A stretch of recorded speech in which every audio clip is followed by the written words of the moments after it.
Through me you pass into the city of woe. Through me you pass into eternal pain. Through me, among the people, lost for aye. Justice, the founder of my fabric, moved. To rear me was the task of power divine. Supremest wisdom, primeval love, before me things create where none, save things eternal, and eternal I endure. All hope abandon, ye who enter here. Such characters in color dim I marked over a portal's lofty arch inscribed, whereat I thus, Master, these words import hard meaning.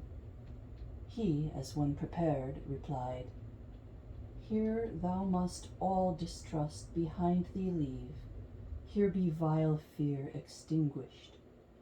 We are come where I have told thee we shall see the souls to misery doomed, who intellectual good have lost.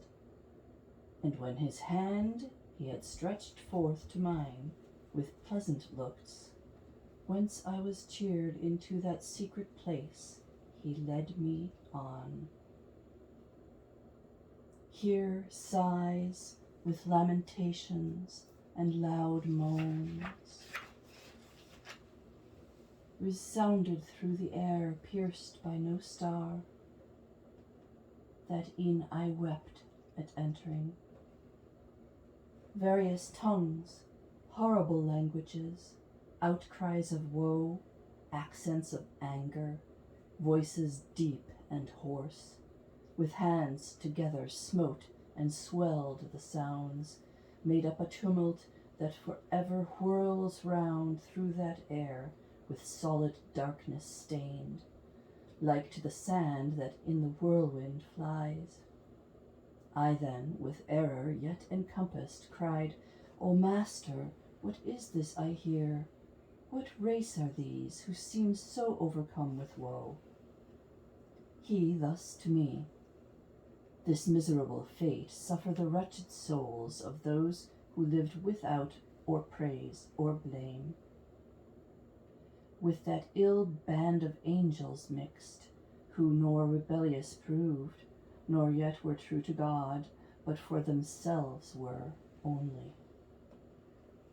From his bounds heaven drove them forth, not to impair his luster, nor the depth of hell receives them, lest the accursed tribe should glory thence with exultation vain.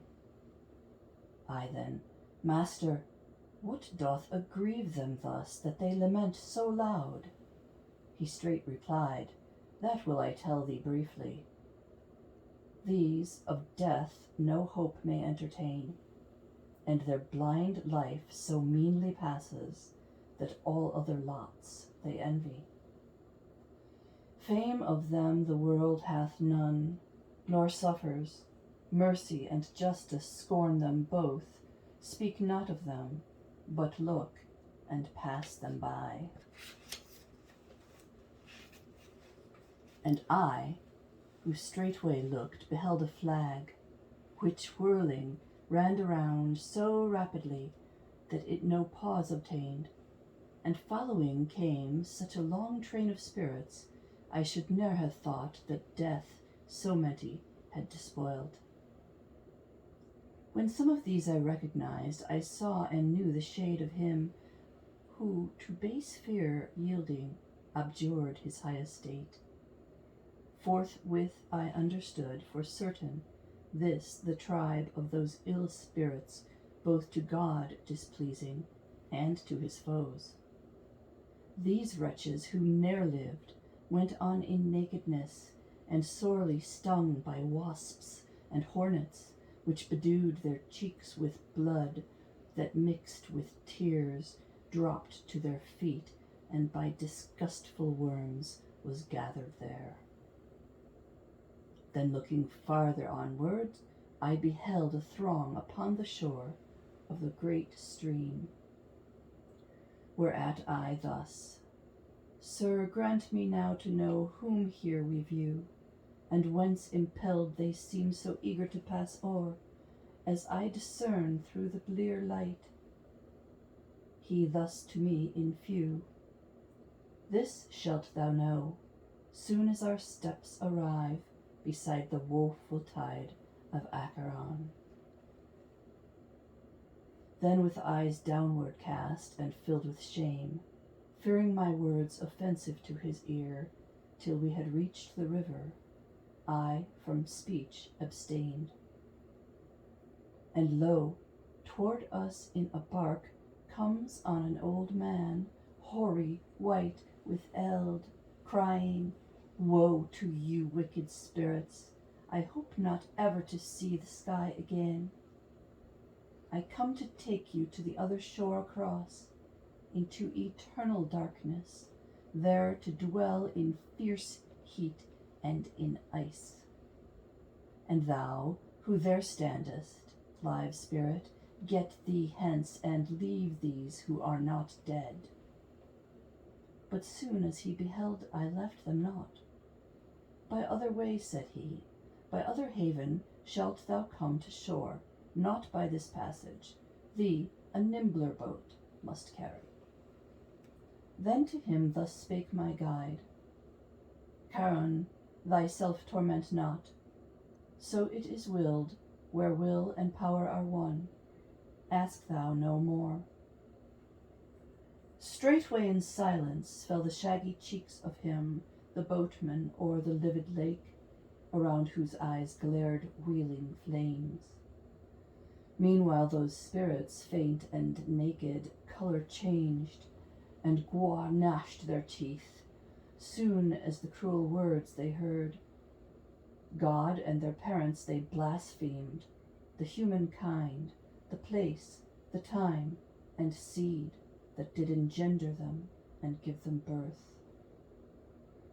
Then all together, sorely wailing, drew to the cursed strand, that every man must pass who fears not God. Charon, demonic form, with eyes of burning coal, collects them all, beckoning, and each that lingers with his oar strikes, as fall off the light autumnal leaves.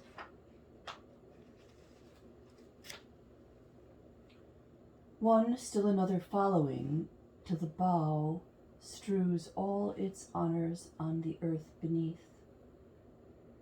E'en in like manner Adam's evil brood cast themselves one by one down from the shore, each at a beck, as falcon at his call.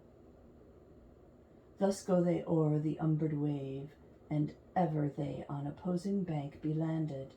On this side another throng still gathers.